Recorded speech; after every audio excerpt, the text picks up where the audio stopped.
Hello, my friends. It's been a while. It's Bank Holiday Monday, Easter Monday, here in, I'd like to say sunny England, but it's actually pissing down with rain.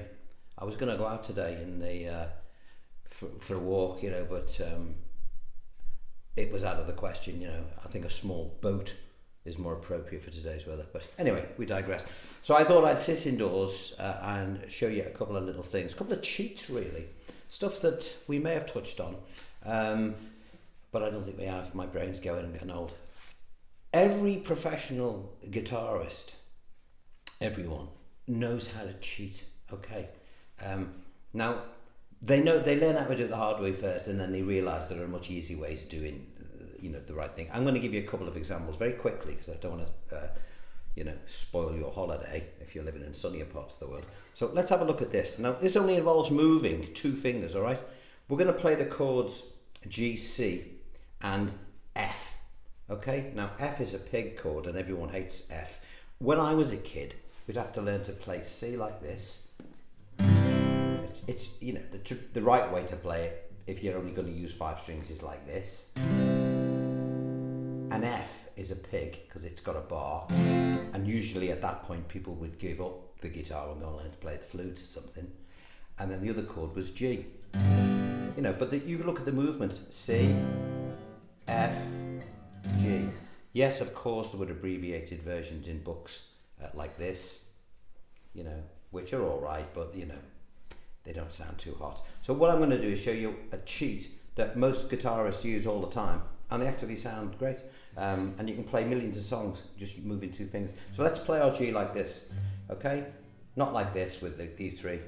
Finger 1, finger 2, and 2 fingers. Now these are going to stay locked in position all the way through. They're not going to move, okay? If they move, you've got it wrong, all right? So here's our G. Okay, the next chord we're going to play, instead of playing a C, a traditional C, we're going to play a C add 9. And what do we do to play that? We take these 2 fingers here, these remain, and we just move them down, 1 string each. Try and move them together as a block. And don't do this and, think of them as one thing. Move them down. And your pleck really should come down from the 5th string.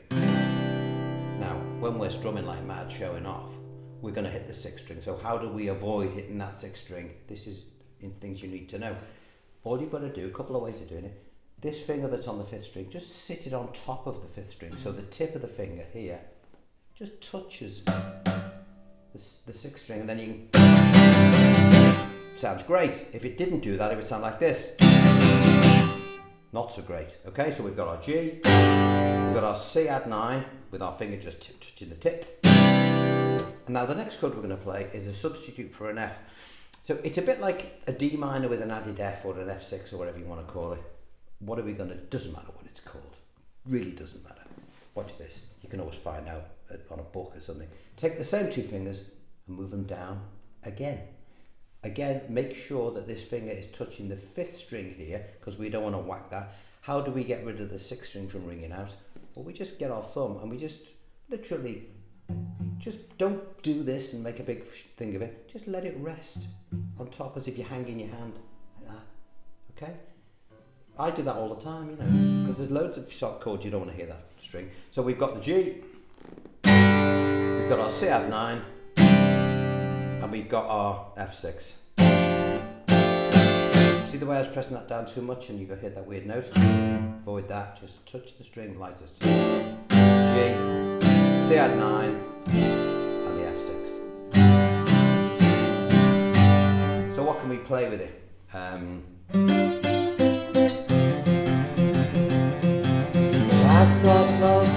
That one. What's it called? I'm a Believer. When we get to the chorus, lots of quick changes. Traditionally you'd have to do this. Well, I saw her face. Now I'm a believer. Look at all that movement, and then you've got to play that F. Watch this. Oh, well, I saw her face. Now I'm a believer. I'm not a trace. I'm down in my mind. I'm in love. Ooh, I'm a believer. I couldn't leave her if I tried.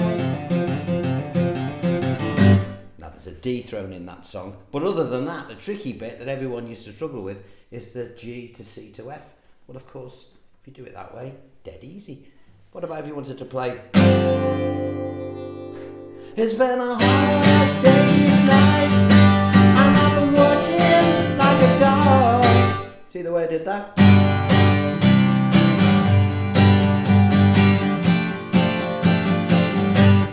Hard day's night, of course, with the Beatles. Let's think of another one. Same shapes. Take me down Paradise City where the grass is green and the girls are pretty. Oh, won't you please take me home?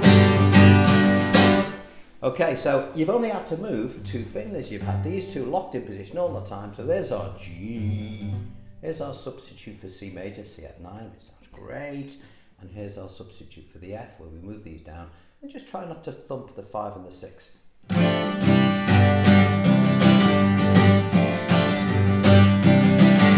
And that's how the pros get to move around quickly around the chords, and it sounds fantastic. And of course, if one guitar player, if you're in a band, is playing that inversion, then of course the other one can, for example, you could play your G like this, and then your C like this, and your F like that. They're for more advanced players. So if you've got somebody who can play a bit more while you're doing the G, C, and F like that, your other player could play his G like this. He would move his 2 fingers down, but he would add this one for the C, again muting the bass, and then he would take these 2 fingers and move them down again to play the F, muting the 5th and the 6th.